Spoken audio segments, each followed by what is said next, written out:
Good day po mga bayang karerista. April 25, 2025, Friday at Metro Turf Club. Start time at 5 p.m.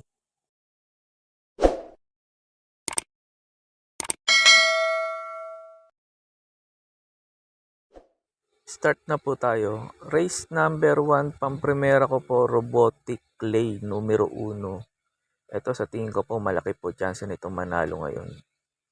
Kasi nung nang last run nito, pinilit talaga niyang habulin si Anytime Anywhere kaya pumangatlo lang to. Pang-protection ko yung numero 6, Royal Salute. Kasi isa lang trainer nung 1 saka 6. Hindi natin alam kung ano yung pang-iibabaw niya rito. Pero to si Royal Salute po mangalawa to kay native color. Maganda na rin itinakbo nito. Kaya sa race number 1, pang-primera ko po numero 1, Robotic Lay. Panigundo yung numero 6, Royal Salute. Sa race 2 na po tayo. Tingin ko po sa race 2 na to, maraming mabilis katulad nila Monique, High Quality, Comeback Stronger, Bright Mind, Golden Area, saka Sound of Silence, pera lang kay Manila Boy. Kaya pang-primera ko po yung pwedeng isunod yung numero 7, Sound of Silence. Sakaling maghabulan sila, eto, nasusunod naman tong kabayo na to. Panigundo ko po yung numero 5, Bright Mind. Eto, sa tingin ko ito bandera rito. Pag ito pinauna nila at hindi nila hinabol, sa tingin ko po malaki po tsansang makatapos ng karera. Pang tercero ko po yung nag-iisang deremate rito, yung Manila Boy. Sa tingin ko, pag naghabulan sila sa unahan at hindi magbigayan, sa tingin ko baka to makarimate yung numero 2, Manila Boy. Kaya sa race number 2, pampremera ko po yung numero 7, Sound of Silence. Panigundo yung numero 5, Bright Mind. Pang tercero yung numero 2, Manila Boy. Sa race number 3 na po tayo. Pampremera ko po numero 6, Pendant. Sa tingin ko po sa race na to mukhang papabor sa kanya itong laban na to. Kasi halos kalaban niya, puro de bandera, baka mag-ubusan. Siya darating. Kahit mabigat ang peso nito, sa tingin ko po malaki po chance nitong manalo. Pwede nga po itong singilin sa mga nagtitipid. Panigundo ko po yung numero 1, Awesome Cold, sakaling hindi maganda itakbo ni Pendant. Ito, pwedeng pang protection. Numero 1, Awesome Cold. Kaya sa race number 3, pampremera ko po numero 6, Pendant. Panigundo, numero 1, Awesome Cold. Sa race number 4 na po tayo. Pampremera ko po numero 1, Art Seb. Sa tingin ko po malaki po tsansa nitong manalo ngayon. Basta bigyan lang ng importansya ng may-ari ito. Sa tingin ko po lamang po dito to. Pang-protection ko po yung numero 9, Waray na May Dapa. Pag hindi binigyan ng importansya yung numero 1, eto pwede pang protection. Numero 9, Waray na May Dapa. Lalo na pag nanalo pa sila sa race 3, yung pendant sa tingin ko po, ilalaban tong kabayo na to. Kaya sa race number 4, pang-primera ko po numero 1, Arceb. Panigundo yung numero 9, Waray na May Dapa. Sa race 5 na po tayo. Distance 1,600 meters. Dito po ako, pang-primera ko po yung numero 6, Money for Bipani. Baka kasi hindi nila habulin to. Tingin po malaki po chance nitong makatapos ng karera. Panigundo ko po yung nagbabalik na numero 3, Wolf 359. Sa tingin ko po, pag meron to, pabor sa kanya ang distansya nito.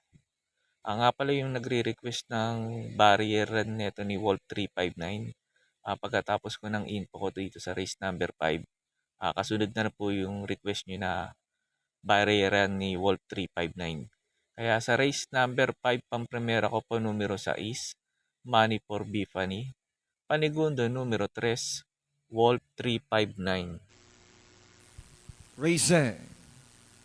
Early ladies taken by Wolf 359. That on the inside. Racing on the outside is G-Sung. It's now G-Sung over Wolf 359. Racing beside the rail.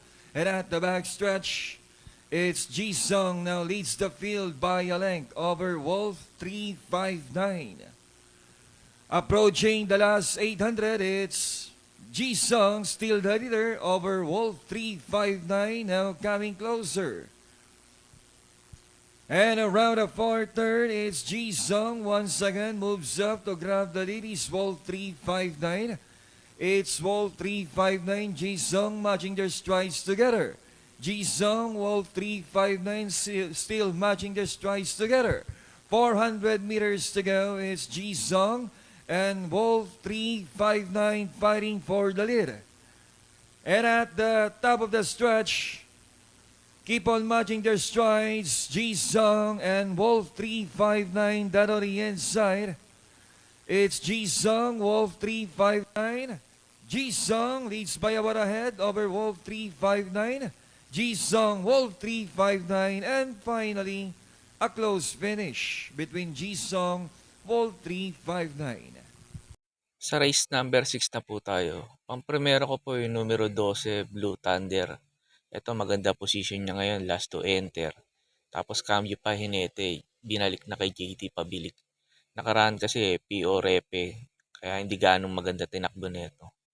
Panigundo ko po numero 3, Seychelles, 3A Shanghai Chic na galing sa panalo.